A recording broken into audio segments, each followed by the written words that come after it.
मित्रांनो, अतिशय क्रूर, रक्तपिपासू, धर्मांध आणि हिंसक शासक असणाऱ्या सुलतान अल्लाउद्दीन खिल्जीच्या रक्तपाताच्या आणि वासनांधपणाच्या आपण अनेक कहाण्या ऐकल्याच असतील. चित्तोडच्या महाराणीची म्हणजेच पद्मावतींची कहाणीही आपल्याला माहीतच असेल. या व्हिडिओत मी तुम्हाला सुलतान अल्लाउद्दीन खिल्जीच्या त्याच्या अतिशय लाडक्या असणाऱ्या फिरोजा नावाच्या मुलीची एक अनोखी प्रेम कहाणी, जी फारच कमी लोकांना माहीत आहे, ती सांगणार आहे. या कहाणीचा उल्लेख अत्यंत विस्ताराने आहे तो साल 1455 साली लिहिलेल्या पद्मनाभ या राजस्थानी कवी आणि इतिहासकाराच्या कानदादे प्रबंध ह्या अतिशय सुंदर अशा ग्रंथामध्ये. अल्लाउद्दीन खिल्जीची एक बायको किंवा रखेल आसमानी खवास हिच्याकडून त्याला फिरोजा नावाची एक मुलगी झालेली होती. आपल्या या मुलीवर अल्लाउद्दीन खिल्जीचं अगदी जीवापाड प्रेम होतं.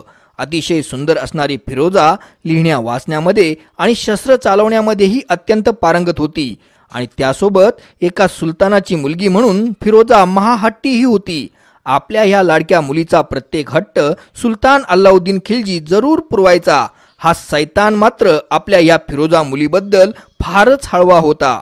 साल 1296 आपला चुलता तसेच आपला सासरा जलालुद्दीन खिल्जीचं मुंडकं तोडून अल्लाउद्दीन खिल्जी दिल्लीच्या गादीवर बसला आणि त्यानं झपाट्यानं आपल्या साम्राज्याचा, आपल्या सत्तेचा विस्तार सुरू केला. जेव्हा अल्लाउद्दीन खिल्जीला सौराष्ट्रातल्या सोमनाथ मंदिरामध्ये असलेल्या प्रचंड आणि अमूल्य संपत्तीची खबर मिळाली, तसंच तिथल्या राज्यकर्त्या वाघेला राजघराण्यात त्यावेळी फूट पडलेली होती.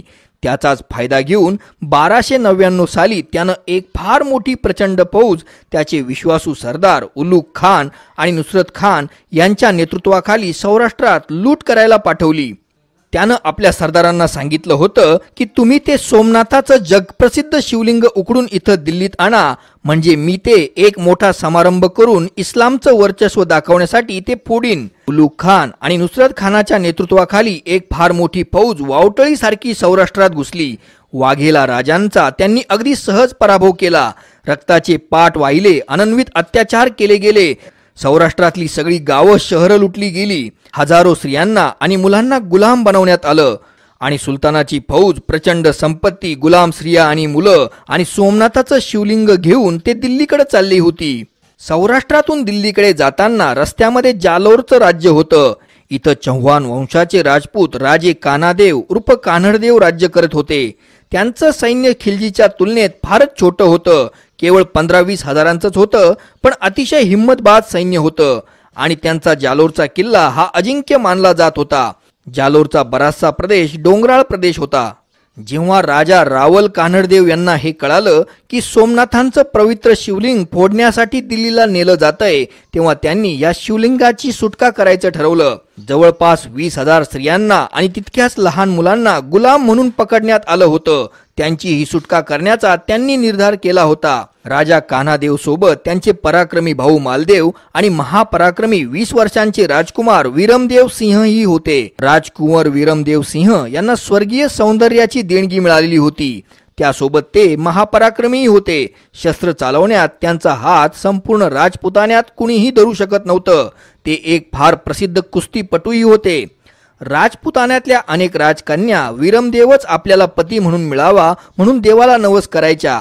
एक अतिशय नम्र, साहसी पण सुसंस्कृत म्हणून जालोर राज्यात विरमदेवांबद्दल अतिशय प्रेमाची आणि आदराची भावना होती. कवी पद्मनाभ कानदादे प्रबंधमध्ये असं लिहितात की स्वतः माता पार्वतींनी स्वप्नामध्ये येऊन राजा रावळ कानडदेवांना सांगितलं की तू महादेवांच्या शिवलिंगांची सुटका तुर्कांच्या तावडीतून कर, हिंदू गुलाम स्त्रिया आणि हिंदू लहान मुलांची सोडवणूक कर. मग राजा कान्हडदेव, मालदेव आणि राजकुंवर बिरमदेव सिंह यांच्या नेतृत्वाखाली 15,000 राजपूत घोडे तयार झाले आणि त्यांनी सुलतानाच्या फौजेवर जोरदार हल्ला चढवला. त्यांच्या ताब्यातलं सोमनाथांचं ते शिवलिंग पळवलं आणि जालोरच्या किल्ल्यामध्ये सुरक्षितपणे नेलं. स्त्रियांची आणि लहान मुलांची सोडवणूक सुद्धा केली. त्यांना आपल्या किल्ल्यामध्ये आश्रय दिला. सुलतानाच्या फौजेचा फार मोठा आणि दणदणीत पराभव झाला होता. हा अपमान अल्लाउद्दीन खिल्जीच्या भयंकर जिव्हारी लागला. पण त्यावेळी इतर अनेक राजपूत आणि इतर हिंदू राजेही त्यांच्या भावना दुखावल्यानं अल्लाउद्दीन खिल्जीच्या विरोधात होते. लगेचच काही कृती केली असती तर राजा कानडदेवांच्या कुशल नेतृत्वाखाली सगळेच एकत्र आले असते. सगळे हिंदू राजे एकत्र आल्यानंतर मात्र सुलतानाची कंबक्तीच भरली असती. म्हणून त्यानं जरा सबुरीनं घ्यायचं ठरवलं आणि त्यानं राजकारणी चाल खेळत कानडदेवांकडे मैत्रीचा प्रस्ताव पाठवला आणि त्यांना दिल्लीला येण्याचं निमंत्रण पाठवलं. इकडं मोठ्या सन्मानपूर्वक राजा रावळ कानडदेव यांनी त्या शिवलिंगाची स्थापना जालोरमध्येच केली. जेव्हा सुलतान अल्लाउद्दीन खिल्जींकडून त्यांच्याकडे मैत्रीचा प्रस्ताव आला तेव्हा कानडदेव यांनी तो स्वीकारला. कारण अल्लाउद्दीन खिल्जीची शक्ती फार प्रचंड होती. त्याच्याकडे काही लाखांची खडी फौज होती. याशिवाय त्याच्याकडे साधन सामग्रीही खूप जास्त होती. याउलट कानडदेव यांच्याकडे त्यांचा जालोरचा किल्ला आणि त्यांची 15-20 हजारांची राजपूत फौज सोडली तर जास्त काही ताकद नव्हती. राजा रावल कानडदेव सिंह यांनी खिल्जी सोबतचा मैत्रीचा प्रस्ताव स्वीकारला. पण स्वतः दिल्लीला जाण्याऐवजी त्यांनी राजकुमार विरमदेव सिंह चौहान यांना पाठवलं. जेव्हा विरमदेव सिंह दिल्लीला पोहोचले तेव्हा त्यांच्या सौंदर्याची आणि पराक्रमाची कीर्ती अगोदरच दिल्लीमध्ये पोहोचली होती. त्यांना पाहायला अमीर उमरावांच्या घरातल्या स्त्रिया घरांच्या छतावर आणि इमारतींच्या गच्च्यांमध्ये गर्दी करीत उभ्या राहायच्या. जालोरच्या चव्हाणांकडून आपला झालेला पराभव हा खिल्जीच्या मनाला सतत डाचत होता. त्याचा बदला घेण्यासाठी अल्लाउद्दीन खिल्जीनं एक नामी युक्ती शोधली. राजपुत्र बिरमदेव सिंह कुस्तीचे शौकीन होते. ते स्वतः नामांकित पैलवानही होते. अल्लाउद्दीन खिल्जीकडे पुंजू नावाचा एक मध्य आशियातला धिप्पाड 6.5-7 फुटांचा अजस्र पैलवान होता. अत्यंत शक्तिशाली असणारा हा पुंजू पैलवान कुणाचीही हाडं कोवळ्या काकडीसारखा मोडून टाकायचा. अनेक पैलवानांना त्यानं कुस्तीच्या आखाड्यातच मारून टाकलेलं होतं. मग सुलतान अल्लाउद्दीन खिल्जीनं विरमदेव सिंहाला पुंजू सोबत कुस्ती खेळण्याचं आव्हान दिलं. पुंजू हा अल्लाउद्दीन खिल्जीच्या साम्राज्यातला सर्वोत्कृष्ट पैलवान होता. आता जर अल्लाउद्दीन खिल्जीनं दिलेलं कुस्तीचं हे आव्हान विरमदेव सिंहांनी स्वीकारलं नसतं तर त्यांची प्रतिष्ठा धुळीला मिळाली असती. विरमदेव सिंहांनी ते आव्हान स्वीकारलं. सुलतान अल्लाउद्दीन खिल्जी राजधानी दिल्लीतही पसरलेल्या विरमदेव सिंहांच्या कीर्तीवर जळत होता. त्यानं पुंजू पैलवानाला सांगितलं की तू आखाड्यामध्ये विरमदेव सिंहाला मारूनच टाक. आणि कुस्तीचा दिवस उजाडला. या कुस्तीबद्दल संपूर्ण दिल्लीमध्ये फारच उत्सुकता होती. या कुस्तीची संपूर्ण दिल्लीमध्ये चर्चा होती. कुस्तीचं सगळं मैदान अगदी खच्चून भरलेलं होतं. सुलतान अल्लाउद्दीन खिल्जीची लाडकी आणि आता वयात आलेली मुलगी फिरोजाही तिच्या बापा शेजारी बसूनच ती कुस्ती मोठ्या उत्सुकतेनं पाहत होती. आणि कुस्तीच्या आखाड्यात बिरमदेव सिंह आणि पुंजू पैलवान उतरले. दोघांनीही कपडे काढून आपल्या लंगोट चढवलेल्या अवस्थेत पवित्रे घेतले. धिप्पाड अजस्र पुंजू एखाद्या मस्तवाल हत्तीसारखा दिसत होता तर त्याच्या समोर पवित्रा घेऊन उभे असणारे अत्यंत देखणे बिरमदेव सिंह एखाद्या निर्धास्त सिंहासारखे दिसत होते.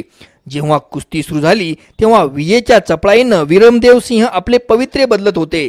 त्यांच्या त्या तल्लख हालचाली पाहून लोकांच्या डोळ्यांची पारणं फिटत होती. चिडलेला पुंजू त्यांना आपल्या पोलादी पंजांमध्ये पकडू पाहत होता. त्यांना पंजांमध्ये पकडून त्यांची हाडं मोडून टाकण्याचा त्याचा इरादा होता. पण अत्यंत चपळ असणारे विरमदेव सिंह मात्र पुंजूच्या हाती लागतच नव्हते आणि त्यामुळे तो पुंजू पैलवान अधिकाधिक चिडत होता.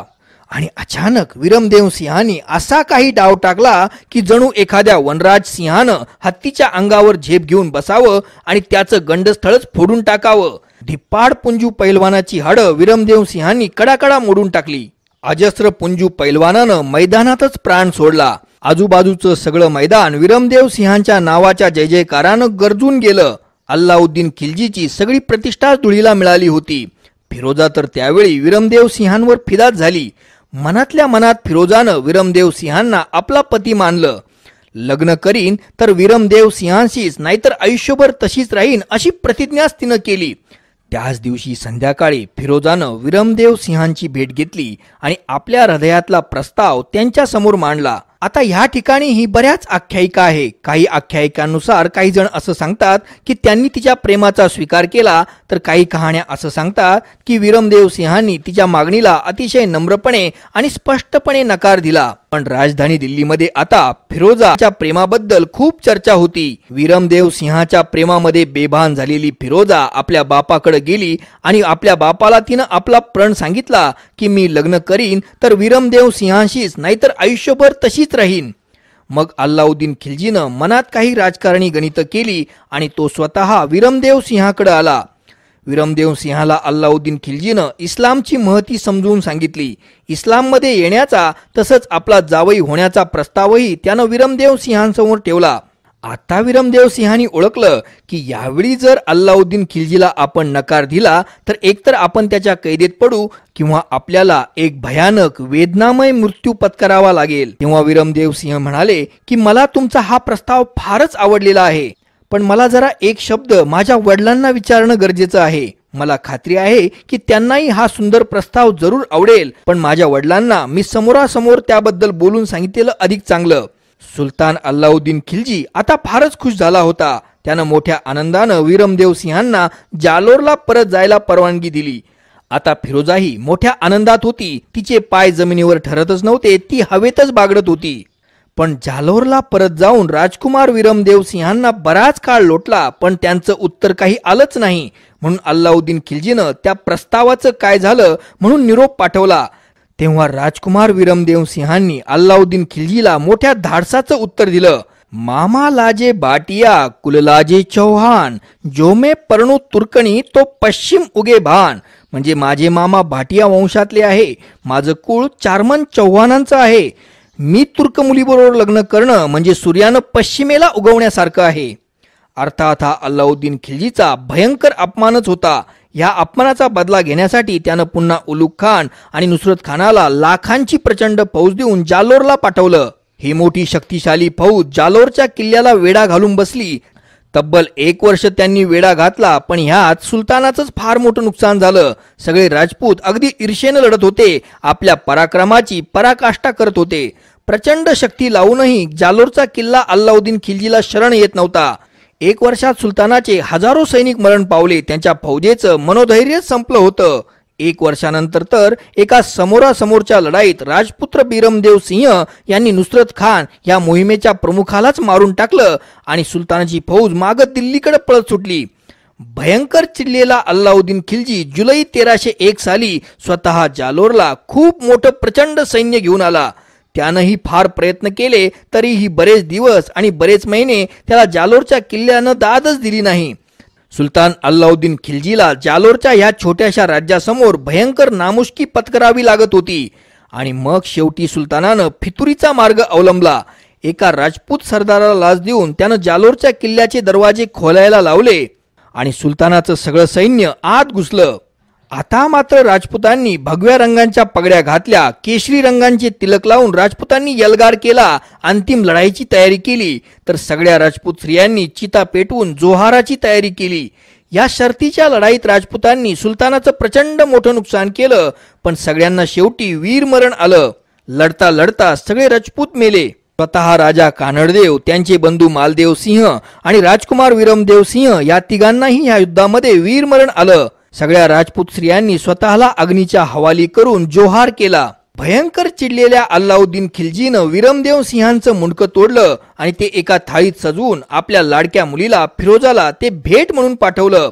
अल्लाउद्दीन खिल्जीची अशी समजूत होती की आपल्या बापाचा आणि तिच्या प्रेमाचा अपमान करणाऱ्या मगरूर विरमदेव सिंहाचं मुंडकं पाहून फिरोजा अतिशय खुश होईल.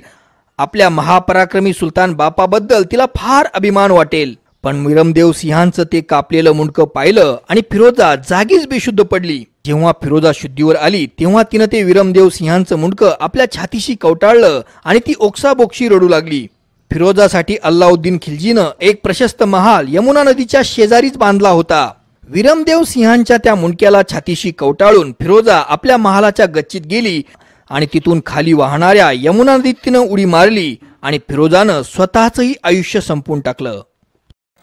नमस्कार मित्रांनो, मी डॉक्टर विजय कोळपे आणि आज माझ्या YouTube चॅनलला 2 वर्ष पूर्ण झाली. या 2 वर्षांच्या काळामध्ये आपल्याकडून मला जे सहकार्य, सूचना आणि प्रेम मिळालं त्याबद्दल मी आपल्या सर्वांचा खूप आभारी आहे. मला आपल्याला कळवायला अत्यंत आनंद होतोय की नुकतंच YouTubeनं आपल्या चॅनलवर जॉईन मेंबरशिप हे फीचर एनेबल केलं आहे.